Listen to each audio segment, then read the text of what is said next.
this high tone, we're growing African pumpkin leaves. They are a fruit pumpkin. We grow them for the leaves, and we're also going to try to grow them for the pumpkins to get the seeds to replant. Last year in 2021, we started in about October when we brought them in for the first time. One thing about these plants, they're extremely hard to transplant. They don't like to be moved. So we brought approximately 200 in last year in October. We managed to get approximately 100, a little over 100 of them to live and make it through the winter. We have a propagation tent in there, which we now bring the seeds in. We actually grow the seeds up into seedlings. Then we bring the seedlings out and plant them. We got them in peat moss cups. So we can actually plant them in peat moss, the whole cup and all in the ground, which makes our survival rate well over 90%. We're constantly trying to improve what we do, how we do it. So we looked at, but for me personally, I wasn't crazy about high tones because of the fact that you only extended your growing season on each end. You could plant earlier, it could harvest later.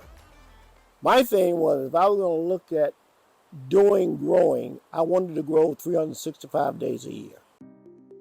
With the new farm plan, the farm plan will allow you now to have lights, electricity, heat, and everything in a high tone which you could not have before.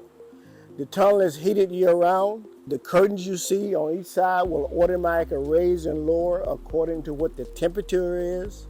So we also have the watering system set up on the back wall that's in 3 different zones. I can do 2 rows on one pump, on one system, 2 rows on the next one, 2 on the next one. So if I need plants that need different amount of water or to feed them or fertilize them, whatever, I can do it by every 2 rows. So that's how this system is set up. The first project I've done with NRCS is put in a new solar water system. When I want to put my animals back here, I had no water. We had a creek running through the back, which the previous owner used to water out of. That's no longer was allowed. NRCS helped put in a solar water system, helped me buy the waterers to go in it, and also helped me the project of fencing the cows out of the creek.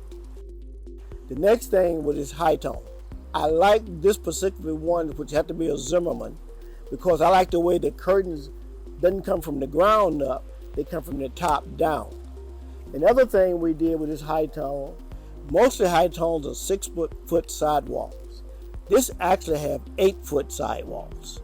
So it's a little taller, and not only that, it allows the heat to get out of the top and out a lot faster. I will tell you, go to the Farm Services Office first to make sure you have a farm number. Make sure you qualify. Then you go straight to NRCS. If you don't know who they are, there's other farmers in your neighborhood that knows. I can tell you, and I'll tell you again, my name is Sam Crisp. If I can help you, call me. I will tell you everything I've learned when I bought my farm to try to get things done. Depending on which county you're in, I can tell you who the people are. But you're always welcome to come to our farm to look at what we've done, what we've got from NRCS, what you can help with. With the way NRCS works right now, they have a real shortage of people to cover the counties. For example, I'm living in Caswell County. The NRCS people we have is in Alamance, Orange, Person, Gifford County, and Randolph, I think is the other one. They are responsible for. And they don't know who the farmers are. So we have to help each other get the information to each other to help get to those agents. Now, number one, there's some things you may want that you don't qualify for. But the main thing is make them tell you what you need to do to qualify for what you want. If you don't ask for it, you don't push the issue, a lot of time it may not happen. But make sure they understand, if you said you have these programs I don't qualify, tell me why I don't qualify, and tell me what I need to do to qualify. Do not leave their office unless you have signed papers that you were in their office. What happens, that is traceability for you to know that you've been in that office. If somebody audited them, here's how many farmers we've served, here's how many we haven't got to. There's a paper trail on what their responsibilities are.